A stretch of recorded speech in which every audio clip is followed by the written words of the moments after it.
I want to welcome each one of you who is listening to me today to this program, Greencard Explained.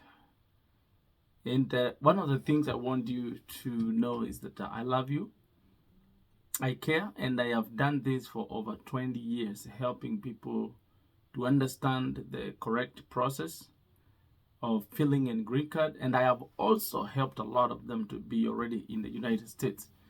So do me a favor. If you have not done so, please click the subscribe button, turn on the notification bell, and let us be together. I'm going to promote your possibilities in giving you the right information.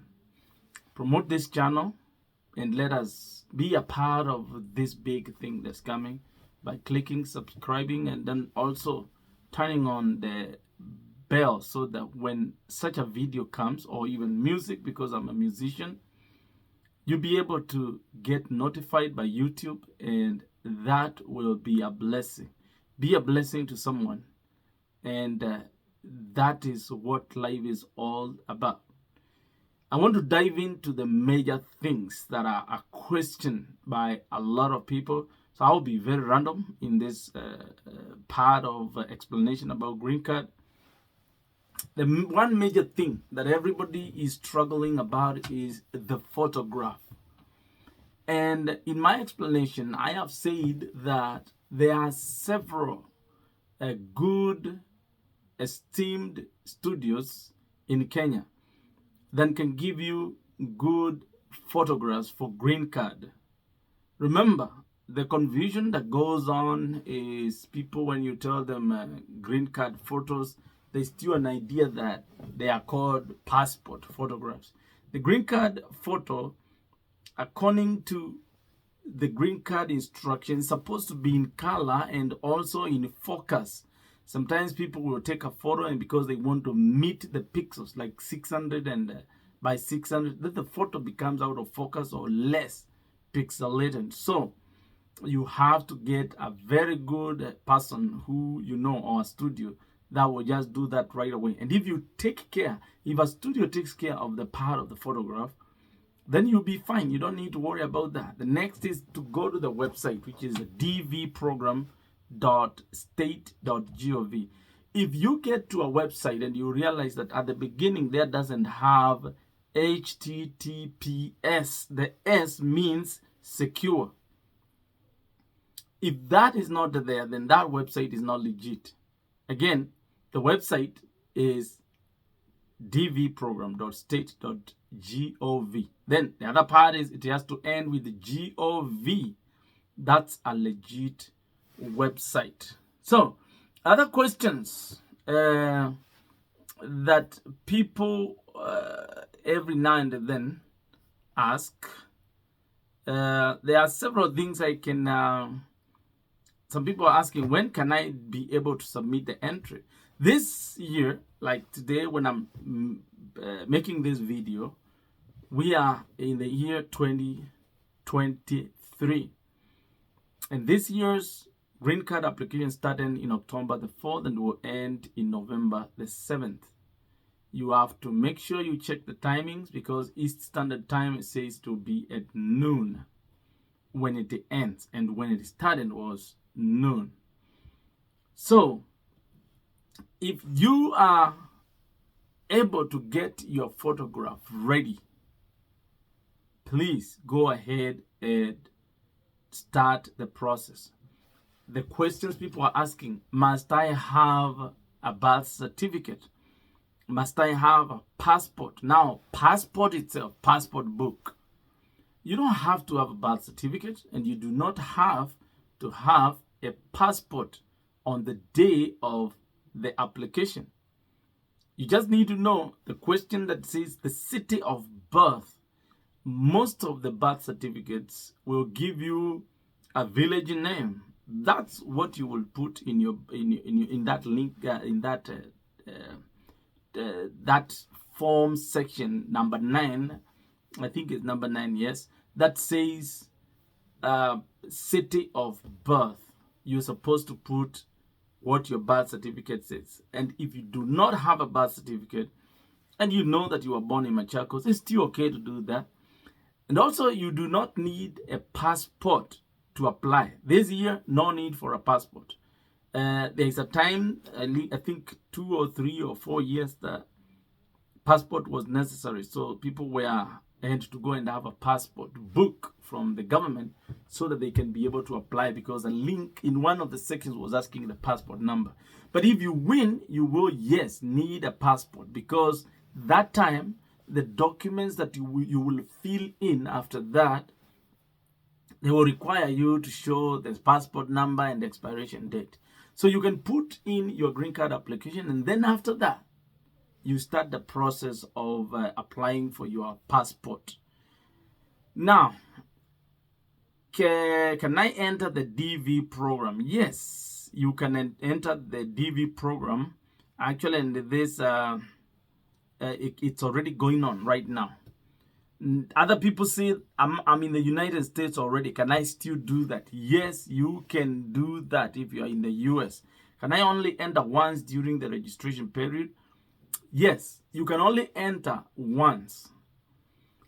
To be very clear, once you hit the submit button, don't be in a rush. Pay attention to the screen. It gives you a page with a very special number, and that number you can never get it again. So what you need to do is take a picture or save it or print it or email that page to yourself. Because in May 4, the results for this year will be out, and you will use that number or that special character number, which starts with 2025, to be able to check if you've won.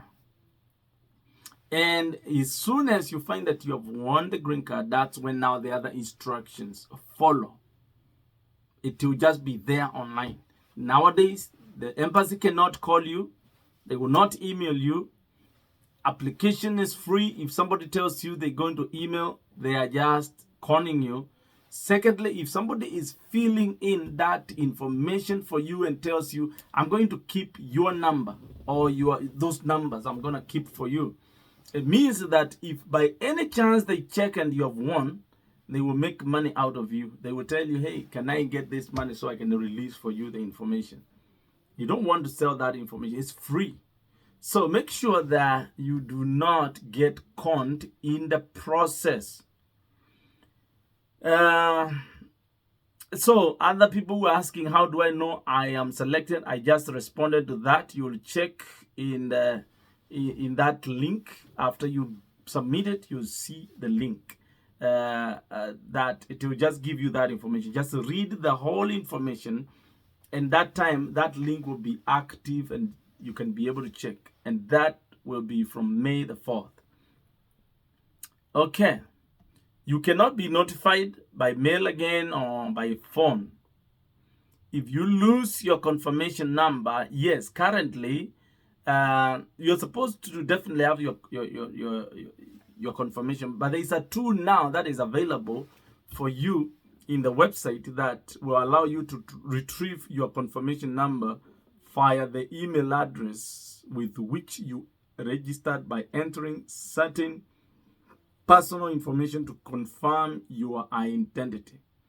So the U.S. embassies and consulates and the Kentucky Consular Center are unable to check your selection status for you or provide your confirmation number to you directly, other than through the entered status check retrieval tool.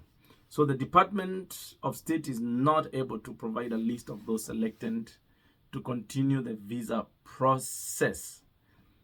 Okay, so will I receive information from the Department of State by email or postal mail? No, that will not be done.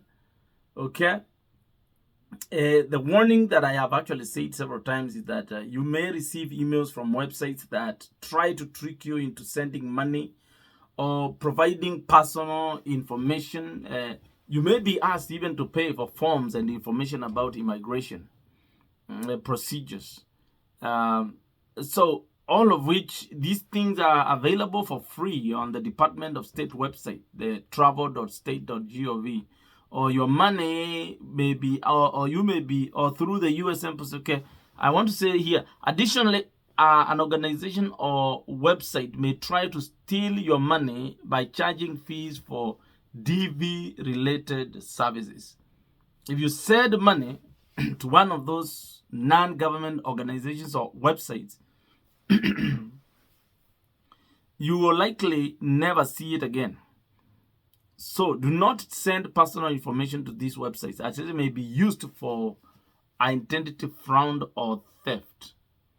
So these deceptive emails may come from people pretending to be affiliated with the Kentucky Consular Center or the Department of State. Remember that the U.S. government has never sent emails to notify individuals they have been selected. There are no plans to use emails for this purpose, for the DV 2025 program, or even in the future. The Department of State will never ask you to send money by mail or by services such as Western Union, although applications to USCIS for adjustment of status do require mailing fee.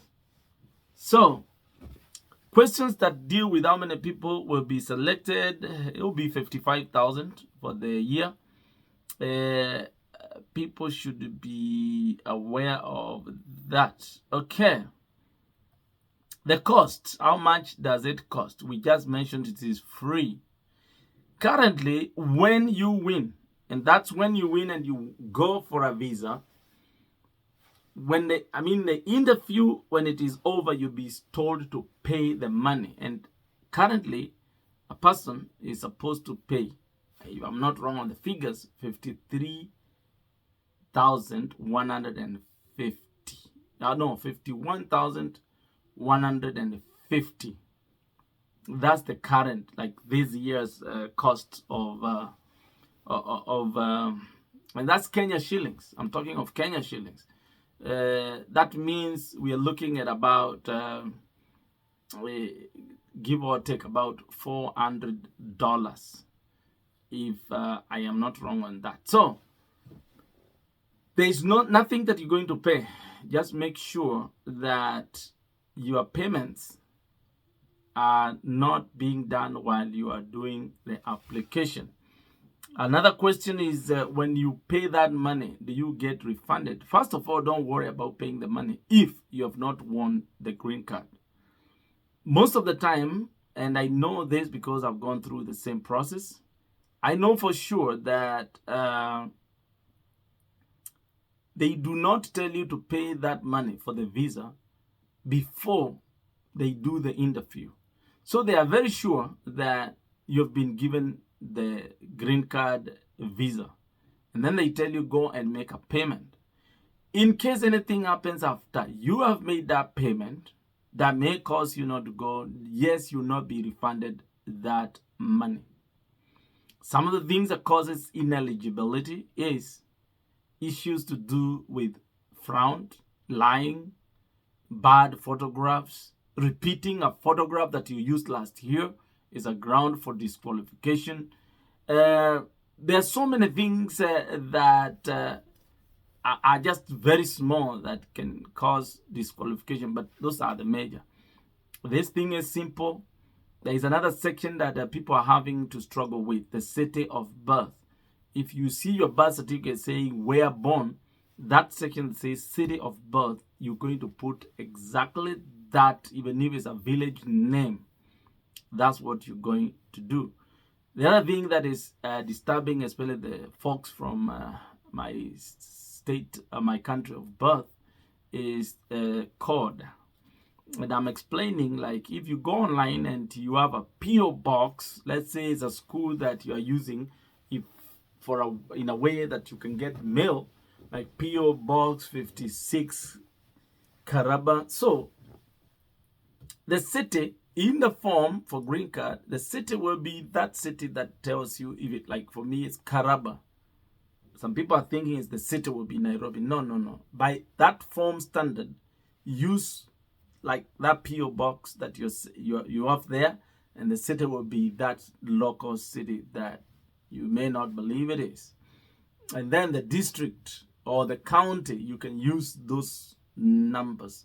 And when it comes to the the code, postcode, most of the Kenya lines currently, they have what they call codes, because Kenya changed the systems. They have postcodes, and that one you can find it also online. Like, for example, if I say Kitui High School mailing address, it will come up online with the mailing address that shows the postal code.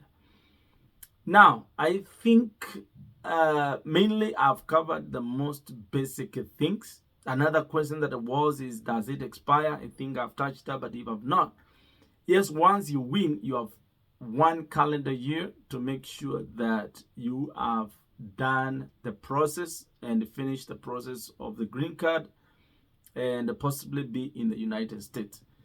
In case there are any questions, please don't hesitate. Go make a comment down there, ask the question, and also join a WhatsApp group whereby your question, maybe 5 people have the same question. And it is so good to help others by what you're asking. If someone asks the same question, they get responded. That helps a lot. So be a part of a team that wants to see the progress of others. And I think that means a lot. And God bless you so much.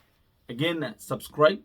Keep us in good standing by just subscribing to our channel. So God bless you. And I will see you again.